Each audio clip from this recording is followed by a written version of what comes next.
নমস্কার বন্ধুরা, সবাই কেমন আছেন? আমি অনন্যা। আমার চ্যানেলের নতুন একটি ভিডিওতে সকলকে স্বাগত জানাই। আমাদের এই ছোট্ট ও সুন্দর ফ্যামিলি ট্রিপটার আজকে শেষ পর্ব।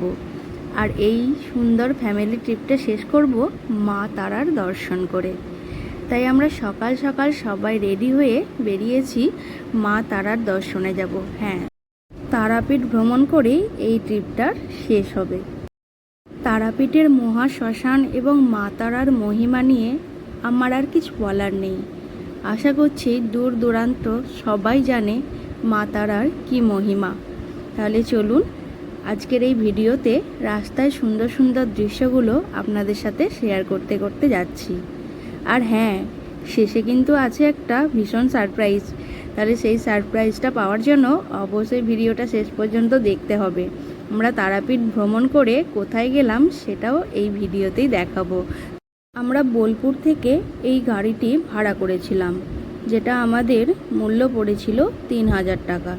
আর এই যে নদীটা দেখছেন, এটি হলো কোপাই নদী। হ্যাঁ, সেই কোপাই নদীরই একটা অংশ। তাহলে চলুন, ভোর ভোর স্নান করে আমরা কিন্তু বেরিয়েছি। আমাদের গাড়ি ছাড়লো একদম সকাল 6টা নাগাদ। তো দিদাকে জিজ্ঞাসা করছিলাম, কি গো দিদা, ঘুম পাচ্ছে নাকি? সকালবেলা উঠে এসেছো? দিদা বলছে, তোদের থেকেও কত ভোরে আমি উঠি। তা তো ঠিকই। তো চলুন, এখন আমরা অনেকটাই রাস্তা চলে এসেছি। আর এখন এখানে আছি, এটা হলো ময়ূরাক্ষী নদী।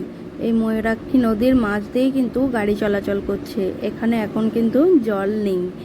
তো চলুন এখন যাওয়া যাক এই রাস্তায়। আর এই দেখুন, এখানে কত মোষ।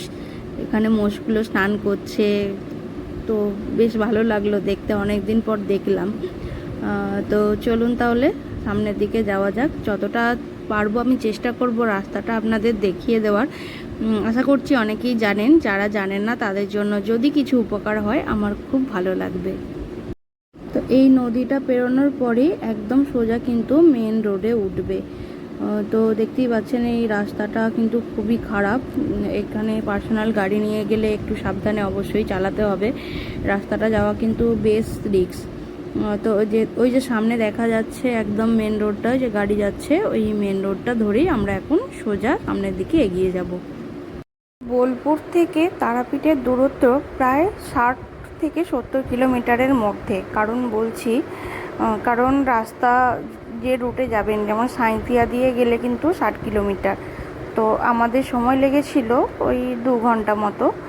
তো চলুন, এখন এই রাস্তা থেকে কিন্তু একদম কোনো দিকে বাঁকবো না, একদম সোজাই কিন্তু এই রাস্তা ধরে যেতে হবে। তারপর আমরা মল্লারপুরের ভেতর দিয়ে গিয়ে তারাপীঠ পৌঁছেছিলাম। তো এখন আমরা মল্লারপুরের প্রায় কাছাকাছি চলে এসেছি। এখান থেকে তারাপীঠের দূরত্ব দেখাচ্ছে 9 কিলোমিটার মতো।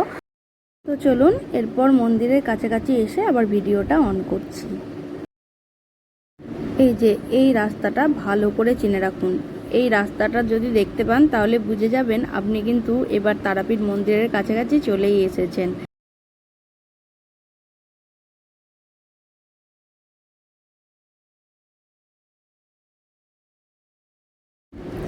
এবার আমরা একদমই তারাপীঠ মন্দিরের বাজারের কাছে চলে এসেছি। এই যে দেখতে পাচ্ছেন দুধারে অনেক হোটেল আছে। এখানে থাকার কিন্তু কোনোই অসুবিধা নেই। আপনারা চাইলে আগের দিন ট্রেনে এসেও এখানে নাইট স্টে করে তারপর পুজো দিতে পারেন ভোরের দিকে। এটাও কিন্তু খুব সুবিধাজনক। তাহলে আমরা চলে এসেছি। এবার এই চার মাথাটা থেকে একদম ডান দিকের মোড়টা নেব। এই ডান দিকে রাস্তাটা দিয়ে গেলেই কিন্তু একদম ডান দিকেই, এই সামনে গিয়েই ডান দিকে পড়বে মায়ের মন্দিরের আসল গেটটা। তো এই দুধারে কিন্তু প্রচুর হোটেল আছে এবং বাজার তো আছেই। এই যে এখন আমরা চলে এসেছি মায়ের মন্দিরের একদম গেটের সামনেই। এই যে দেখতে পাচ্ছেন মায়ের মন্দিরের গেটে দেখা যাচ্ছে ঠিক তারা মা সরণী। তো চলুন এই গেটটা দিয়েই আমরা এখন মায়ের মন্দিরে যাব। তো মায়ের মন্দিরে যেতে দুধারে প্রচুর দোকান এবং প্রচুর মানুষের সমাগম। সেদিন ছিল বিশেষ আবার ছুটির দিন, তাই প্রচণ্ড ভিড় হয়েছিল। তা আমরা যাচ্ছিলাম, আমরা জানতাম না যে আমরা আদেও দর্শন করতে পারবো কি না, এত প্রচণ্ড ভিড় হয়েছিল। আর এই দোকানটা দেখছেন কি সুন্দর পটগুলো এখানে রাখা। তো চলুন এই সামনে সোজাই যেতে যেতে ডান হাতে কিন্তু মহাশ্মশান পড়বে। তো এই মহাশ্মশানও কিন্তু অবশ্যই আপনারা দর্শন করবেন যদি কেউ প্রথমবারের জন্য আসেন। এই মহাশ্মশান কিন্তু খুবই পূর্ণ স্থান। তাহলে চলুন এখন আমরা তারাপীঠের মন্দিরের ভিতরে যাই। ঠিক 7:45টার দিকে এখানে পৌঁছে গেছি।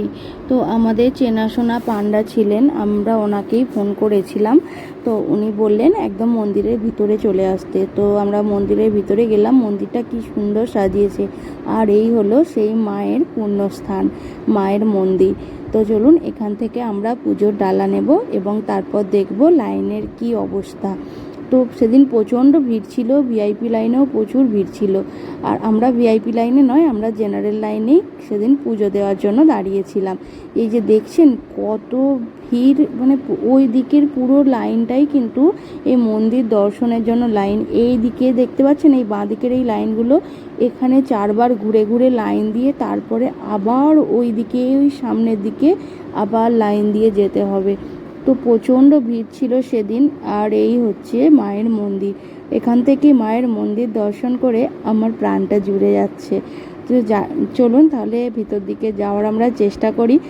তো এখানকার লাইনের কি ব্যবস্থা সেটাও আমি দেখাচ্ছি। দেখুন এখানে কিন্তু একদম পাখা দেওয়া আছে। তো লাইন দিতে বিশেষ কিছু অসুবিধা হবে না, ঘেরাও আছে, পাখাও দেওয়া আছে। তো এবং কিছু কিছু জায়গা আবার বসার জন্যও করে দেওয়া আছে। ওই যে সামনে দেখতে পাচ্ছেন ওই যে ওইখানেতে ওখান দিয়ে যাওয়া হচ্ছে। আর এই ডান দিকের লাইনটা দেখতে পাচ্ছেন, এই যে এই দিকের লাইনটা, এইটা হলো ভিআইপি লাইন। তো ভিআইপি লাইন থেকেও কিছু জনকে ছাড়ছে, আবার জেনারেল লাইন থেকেও কিছু জনকে ছাড়ছে। তো এরকমভাবেই মন্দির দর্শনের জন্য ওরা ব্যবস্থা করছে। আর তাহলে চলুন আমরা এখন সামনের দিকে এগিয়ে যাই। এবং এই যে দেখুন এখানে কিন্তু বসারও ব্যবস্থা করা আছে। বেশ কিছুটা দাঁড়িয়ে লাইন দিতে হলেও অনেকটা জায়গা কিন্তু বসে যাওয়ার মতো ব্যবস্থা করা আছে। তো এখানে আমরা বসেছিলাম। আর এখানে হচ্ছিল অনেক রান্না। তো আমরা প্রথমে ভাবছিলাম ভোগের রান্না, কিন্তু পরে জানলাম এটা ভোগের রান্না নয়। এখানে কেউ যদি মনস্কামনা পূর্ণ হলে সে ভক্তদের খাওয়াতে চায়, ভক্তদের যে ভোগের প্রসাদ তার জন্য এখানে রান্না হচ্ছে। অনেকে ইচ্ছা করেও খাওয়ায়, কেউ মানত থাকে এরকমভাবে খাওয়ায়।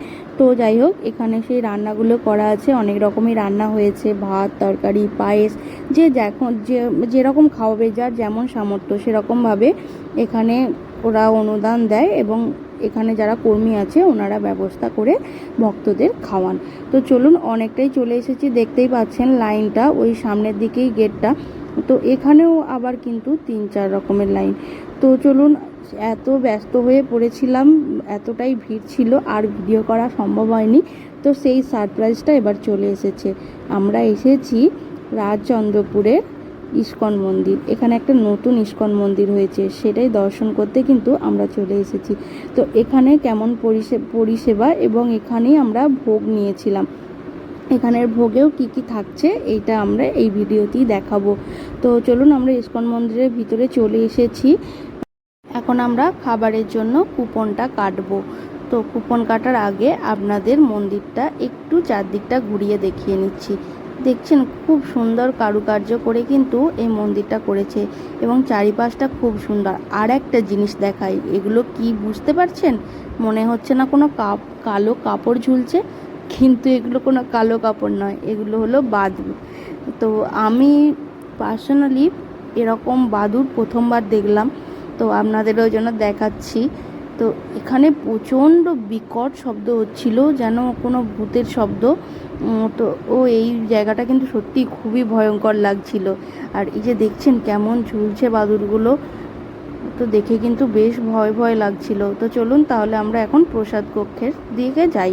তো কুপন কেটেছি, এখন আমরা প্রসাদের জন্য এসেছি। এখানে ভাত, একটি সোয়াবিনের তরকারি, ডাল এবং তার কিছুক্ষণ পরে দিয়ে গেল আর একটা তরকারি, যেটা আমার রেকর্ড করা হয়নি।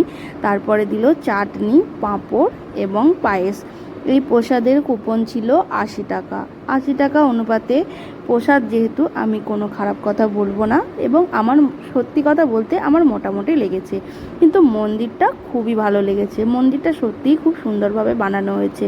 আপনারা যদি তারাপীঠে থাকেন, একটা বিকালবেলা এখানে বেড়াতে আসেন, সত্যিই খুব ভালো লাগবে। এই ইস্কন মন্দিরটাও আমার কিন্তু বেশ ভালো লেগেছে। তো কে কে এই ইস্কন মন্দিরের ব্যাপারে জানতেন না, এখনই জানলেন, অবশ্যই কমেন্ট করে লিখুন। যে তারাপীঠ থেকে স্বল্প দূরত্বে টোটো ভাড়া করে এই মন্দির দর্শন করতে কিন্তু অবশ্যই আসবেন। আজকে তাহলে ভিডিওটা এখানেই শেষ করছি। ভালো লাগলে অবশ্যই লাইক, কমেন্ট অ্যান্ড প্লিজ চ্যানেলটা সাবস্ক্রাইব করে দেবেন। তো অন্য বন্ধুদেরও শেয়ার করে দেখতে সুবিধা করবেন।